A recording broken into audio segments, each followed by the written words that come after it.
Thank you, Madam President. My name is Abdul Hamid Sayam from the Arabic daily القدس العربي that is based in London. Madam President, I don't think there is good occupation and bad occupation. I'm sorry, I missed that. There is no good occupation and bad occupation. Yeah. So when the people of Ukraine resist their occupiers, they are heroes. When Russia bombed these buildings and those hospitals and train stations, these are war crimes. Taking the view away from Ukraine to Palestinian occupied territories. Same thing is done to the Palestinians, but when they resist their occupiers, they are called terrorists. And when these buildings are destroyed in Gaza, that's self-defense. So there is double standard that the world can see.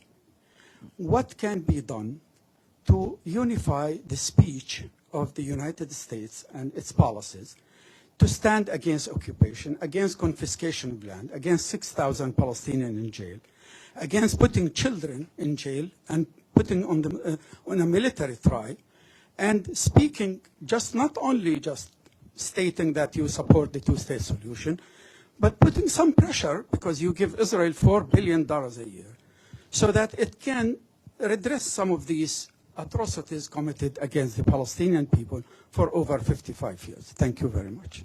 Good. Thank you for that question. And we have been clear throughout that we believe the Palestinians and Israelis equally deserve equal measures of freedom, security, prosperity, and dignity.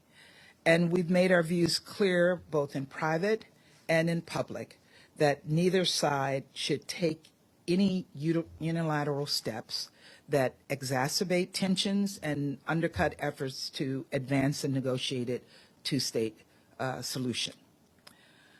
But we know the two sides are far apart, and the ground, unfortunately, is not ripe for moving or restarting negotiations that will lead to that two-state solution. As you know, I traveled to the region in November. I spent significant time meeting with the Israelis, but I also spent a significant amount of time meeting with the Palestinians and discussing with them the way forward.